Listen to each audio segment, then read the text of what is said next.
Subscribe कीजिए unique Engineering tips channel को और बेल आइकन को ज़रूर दबाएं सबसे पहले नोटिफिकेशन पाने के लिए। Hi guys, how are you? Welcome back to my YouTube channel Unique Engineering Tips. Hi guys, how are you? It's me Naved again. Welcome back to my YouTube channel Unique Engineering Tips. So इस lecture में हम discuss करने वाले हैं centre of gravity and torsion के बारे में। So let's start the video.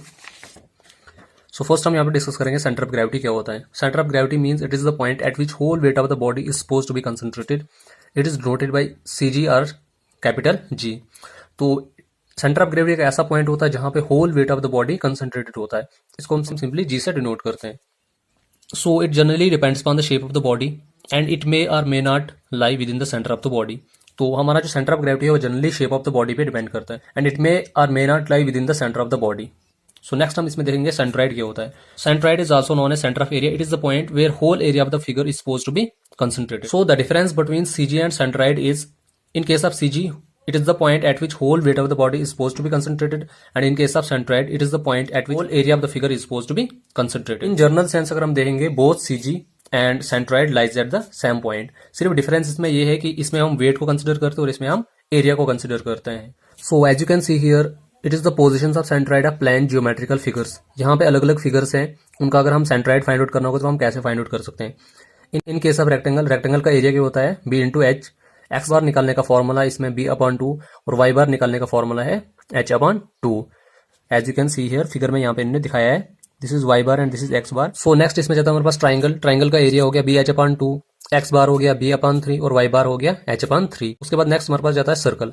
Circle का एरिया हो गया π/4 d का स्क्वायर, एक्स बार हो गया D/2 और वाई बार भी हो गया D/2। सेमी सर्कल के केस में एरिया हो गया π/8 d का स्क्वायर, एक्स बार हो गया D/2 और वाई बार हो गया 4r/3 और we can say it as 0.424 into r. तो नेक्स्ट इसमें जाता है हमारे पास क्वाड्रेंट। अब क्वाड्रेंट के केस में एरिया हो गया π/16 d का स्क्वायर, एक्स बार हो गया 0.424 इंटू आर और वाई बार भी हो गया 0.424 इंटू आर। नेक्स्ट इसमें जाता है हमारे पास ट्रॉपिज्म। तो एरिया हो गया 1/2 sum of parallel sides into height. X bar हो गया a का स्क्वायर प्लस b का square plus ab all divided by 3 into a plus b और वाई बार हो गया 2a plus b upon a plus b into h/3। तो ये important formulas हैं एग्जामिनेशन पॉइंट ऑफ व्यू से। तो जब हम एक्स बार और वाई बार को फिगर में रिप्रेजेंट करेंगे तो जिस पॉइंट पे ये दोनों मीट करेंगे तो that point will be our CG of the body. So next हम इसमें देखेंगे position of centre of gravity of regular solids. तो ऊपर जो हमने डिस्कस किया वो प्लान फिगर्स थी। अब अगर सॉलिड फिगर्स आएंगी तो उनका हम सेंटर ऑफ ग्रेविटी कैसे फाइंड आउट कर सकते हैं।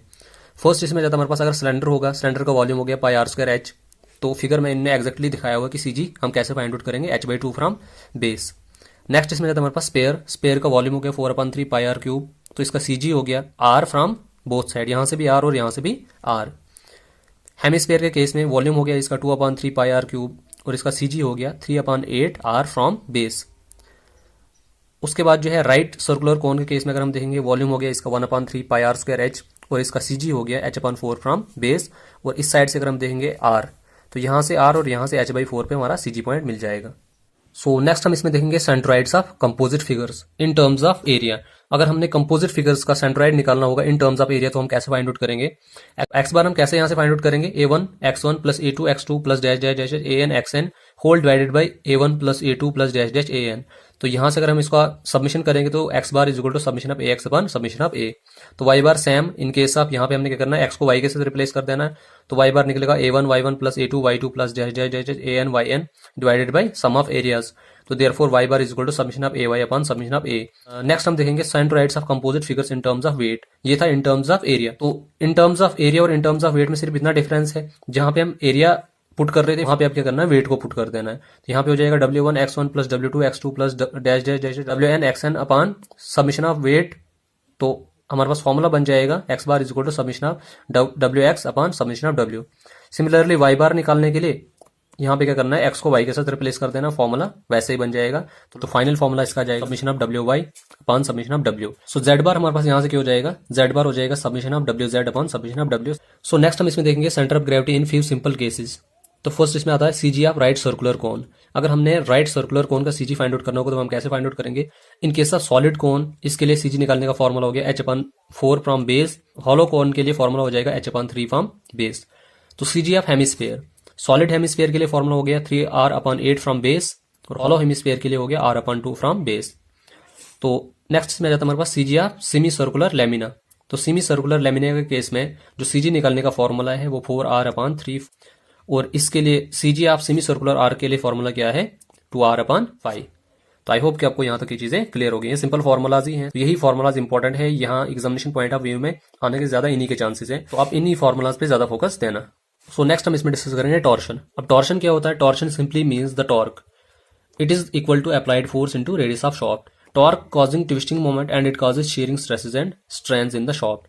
जब भी टॉर्क किसी शाफ्ट पे अप्लाई होता है तो उसकी वजह से क्या होता है, ट्विस्टिंग मोमेंट उसमें इंड्यूस्ड होती है, और वो twisting moment shearing stresses and shearing strains shaft में प्रोड्यूस करती है। फर्स्ट इसमें जाता है हमारे पास shear stress induced in a shaft due to torsion. तो शाफ्ट में जो टॉर्शन की वजह से शेयर स्ट्रेस इंड्यूस्ड होता है, उस शेयर स्ट्रेस को हम कैसे फाइंड आउट करते हैं? इसके लिए हमारे पास रिलेशन है τ/r is equal to c(θ/L is equal to q/r, where τ is induced shearing stress due to torque t, r हो गया रेडियस ऑफ शाफ्ट, c हो गया modulus of rigidity. It can also be find out by the ratio of share stress induced upon shear strain produced. L हो गया हमारे पास यहाँ पे लेंथ ऑफ शाफ्ट, क्या हो गया shearing stress induced at radius R small R, and theta हो गया हमारे पास angle of twist. So next हम इसमें डिस्कस करेंगे maximum torque produced by different objects. तो फर्स्ट इसमें आ जाता है हमारे पास solid circular shaft. In case of solid circular shaft torque हम कैसे फाइंड आउट करते हैं? T is equal to π/16 τ d का cube. It is obtained by maximum share stress induced at the outermost surface of the solid shaft. ये most important point है। तो next इसमें जाता है अगर हमारे पास हॉलो सर्कुलर शाफ्ट होगा तो उस केस में हम टी मैक्स को कैसे फाइंड आउट करेंगे? T is equal to π/16 τ outer diameter की पावर 4 माइनस इनर डायमीटर की पावर 4 अपॉन d0। नेक्स्ट इसमें जाता है हमारे पास पावर ट्रांसमिटेड बाय शाफ्ट्स। तो पावर निकालने का फॉर्मूला हमारे पास यहाँ पे है 2π/NT/60, where n is RPM of shaft, t हो गया टॉर्क हमारे पास, ओमेगा हमारे पास यहाँ पे है 2πN/60। तो पावर को हम डायरेक्ट यहाँ पे ओमेगा इंटू टी भी लिख सकते हैं, तो पावर हमारे पास यहाँ से वॉट में निकलेगी। सो नेक्स्ट हम इसमें डिस्कस करेंगे expression for torsion in terms of polar moment of inertia. First हमने डिस्कस किया था expression for torsion in terms of share stress induced. तो सबसे पहले हम देखेंगे पोलर मोमेंट ऑफ इनर्शिया क्या होता है। It is the moment of inertia of a plane area about an axis perpendicular to the plane of figure and passing through the CG of the area. It is denoted by J. In terms of polar moment of inertia torque निकालने का formula हमारे पास क्या है? T/J is equal to τ/r is equal to c(θ/L, where T is torque, J हो गया polar moment of inertia, tau हो गया हमारे पास शेयर स्ट्रेस, आर हो गया रेडियस, सी हो गया मॉडुलस ऑफ रिजिडिटी, एल हो गया लेंथ ऑफ शाफ्ट और थीटा हो गया angle of twist. Polar moment of inertia of solid circular shaft का फॉर्मूला क्या है? J is equal to πd⁴/32। तो हॉलो सर्कुलर शाफ्ट के लिए फॉर्मूला क्या है? J is equal to π/32 outer diameter की पावर 4 माइनस इनर डायमीटर की पावर 4। नेक्स्ट हम इसमें देखेंगे पोलर मॉडुलस। अब पोलर मॉडुलस क्या होता है? It is the ratio of polar moment of inertia to the radius of shaft. It is also called torsional section modulus. It is noted by ZP। Polar modulus क्या होता है? Ratio of polar moment of inertia and radius. तो अगर हमने solid shaft के लिए polar modulus find out करना होगा तो वो क्या आएगा? सॉलिड सर्कुलर शाफ्ट के लिए जो पोलर मोमेंट ऑफ इनर्शिया का फॉर्मूला क्या था? πd⁴/32। तो डिवाइडेड बाय r करेंगे इसको, तो यहां से हमारे पास निकल जाएगा polar modulus for solid shaft, तो π/16 d का क्यूब। तो सिमिलरली हॉलो शाफ्ट के लिए इसका फॉर्मूला हो जाएगा π/16 आउटर डायमीटर, फिर हो जाएगा आउटर डायमीटर की पावर 4 माइनस इनर डायमीटर की पावर 4। नेक्स्ट इसमें जाता है हमारे पास स्ट्रेंथ ऑफ शाफ्ट। तो strength of shaft means the maximum torque और maximum power the shaft can transmit is called strength of shaft. तो मैक्सिमम टॉर्क या मैक्सिमम पावर शाफ्ट कितनी ट्रांसमिट कर सकता है उसको हम स्ट्रेंथ ऑफ शाफ्ट कहते हैं। नेक्स्ट इसमें जाता है हमारे पास torsional rigidity.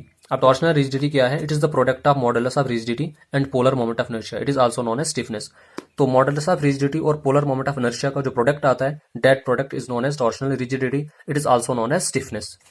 So therefore torsional rigidity is equal to C into J. It may also be defined as the torque required to produce a twist of 1 radian per unit length of shaft. कह सकते हैं कि कितना amount of torque हमें जरूरत है अगर हमने 1 radian twist per unit length of shaft में इंड्यूस्ड करना होगा। देखो अभी जो हमने यहाँ पे रिलेशन पढ़ा T/J is equal to τ/r is equal to c(θ/L, तो यहाँ से मैं इसको लिख सकता हूँ T/J is equal to c(θ/L। तो T/J is equal to c(θ/L, सो यहाँ से हो जाएगा c into J into theta is equal to T into L. तो c into J is equal to T into L upon theta. तो c into J हमारे पास किसके बराबर है? टॉर्शनल रिजिडिटी के बराबर। तो therefore torsional rigidity is equal to T into L upon theta. तो यहाँ से हम टॉर्शनल रिजिडिटी को फाइंड आउट कर सकते हैं। सो नेक्स्ट इसमें जाता है हमारे पास फ्लैंज्ड कपलिंग। तो फ्लैंज्ड कपलिंग का काम क्या होता है? It is use to connect two shafts. दो शाफ्ट्स को कनेक्ट करने के लिए जो जॉइंट हम यूज करते हैं that is known as flanged coupling. तो इसका जो रिलेशन है n into Q into pi D का square into D star upon 8 is equal to π/16 tau d का cube, where capital D is diameter of shaft, small d is diameter of bolt, D star हमारे पास यहाँ पे क्या है? Diameter of bolt pitch circle, and n हो गया हमारे पास यहाँ पे नंबर ऑफ बोल्ट्स। तो यहां से अगर हमारे पास किसी भी वैल्यू को फाइंड आउट करना होगा तो by using this relation we can find out the required values.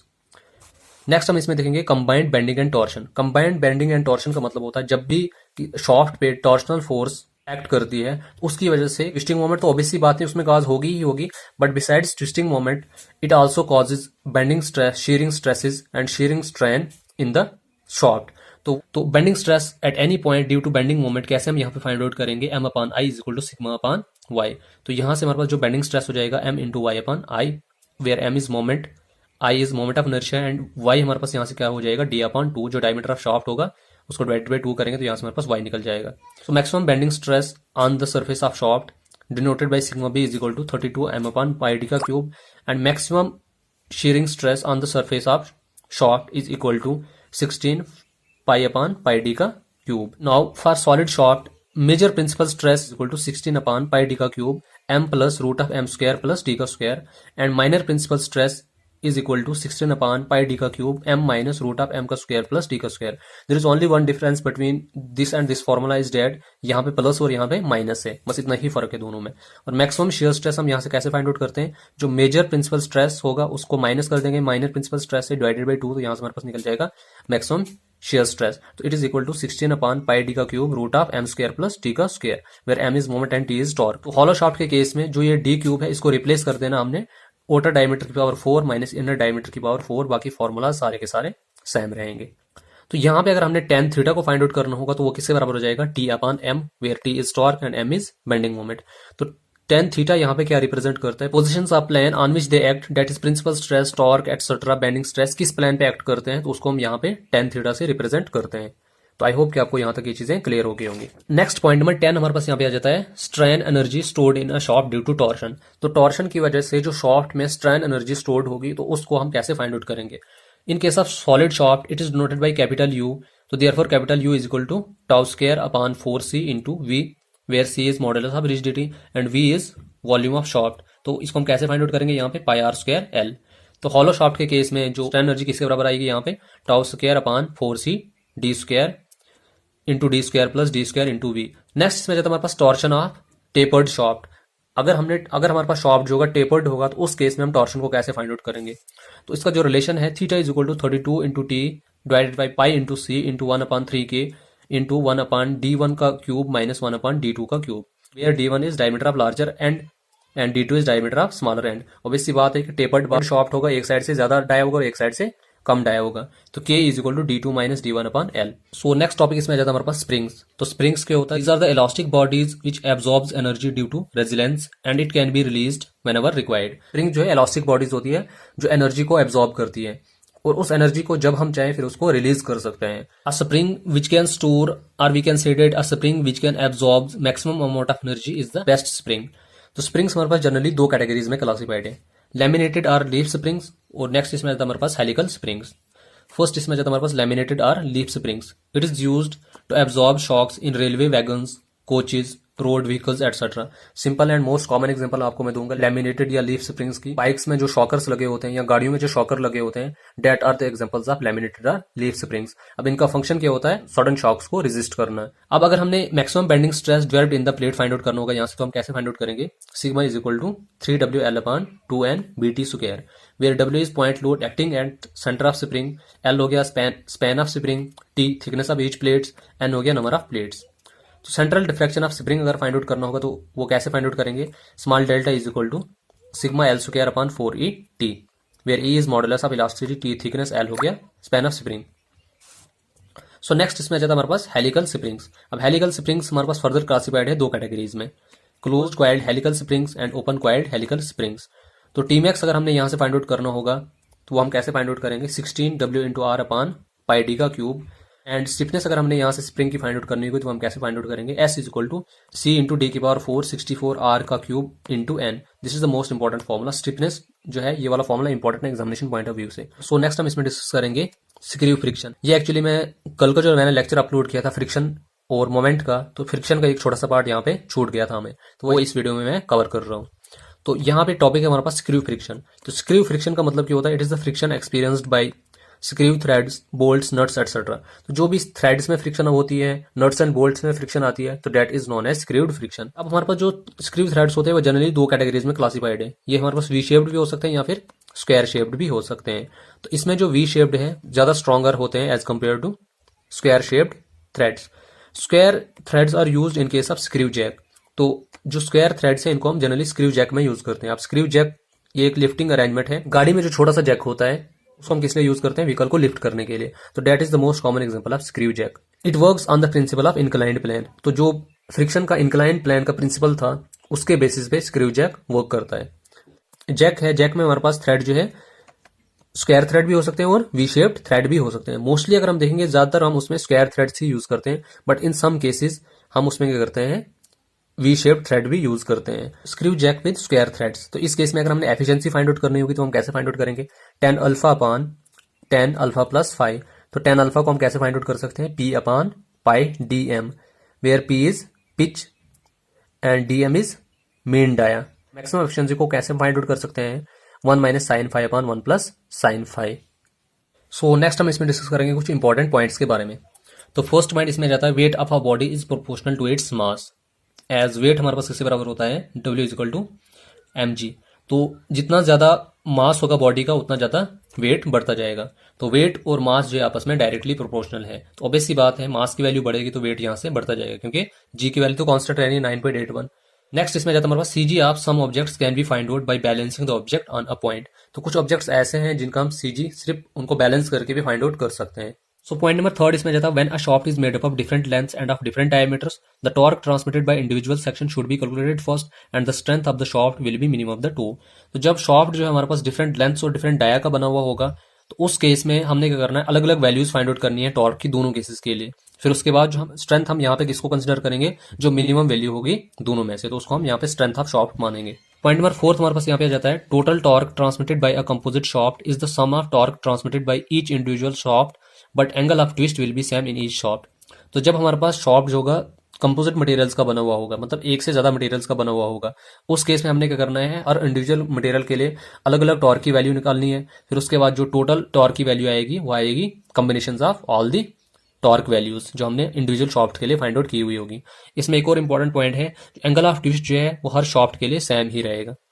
Point number fifth इसमें जाता है efficiency of screw jack is independent of the weight lifted.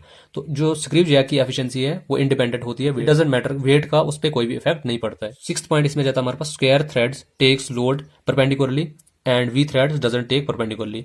जो स्क्वायर थ्रेड्स हैं जो भी हमने स्प्रिंग्स वाले टॉपिक में डिस्कस किए हैं वो लोड को परपेंडिकुलरली लेते हैं और वी थ्रेड्स जो है doesn't take perpendicularly. Seventh point इसमें जाता है हमारे पास स्क्वायर थ्रेड्स में also be used for power transmissions in milling machines without any thrust required. तो जो स्क्वायर थ्रेड्स हैं उनको हम स्क्रू जैक में तो यूज करते ही करते हैं, इसके अलावा भी हम इनको पावर ट्रांसमिशन के लिए यूज कर सकते हैं, for example in milling machines etcetera without any extra thrust required. So this was the brief introduction about centre of gravity and torsion. I hope कि आपको यहाँ तक मैंने सारा कुछ क्लियर करवा दिया होगा। अगर आपको फिर भी किसी भी टॉपिक में किसी भी पॉइंट में कोई डाउट है तो आप मुझे कमेंट सेक्शन में पूछ सकते हैं। सो मुझे उम्मीद है कि आपको वीडियो पसंद आई होगी, तो वीडियो को लाइक कीजिए, शेयर कीजिए, कमेंट कीजिए और चैनल को सब्सक्राइब जरूर कीजिए। So thank you so much and keep supporting me. अगर आपको हमारी ये वीडियो पसंद आई होगी तो वीडियो को लाइक कीजिए, शेयर कीजिए, कमेंट कीजिए और चैनल को सब्सक्राइब करना ना भूलें और प्लीज बेल आइकन जरूर दबाएं ताकि जब भी मैं नई वीडियो अपलोड करूँ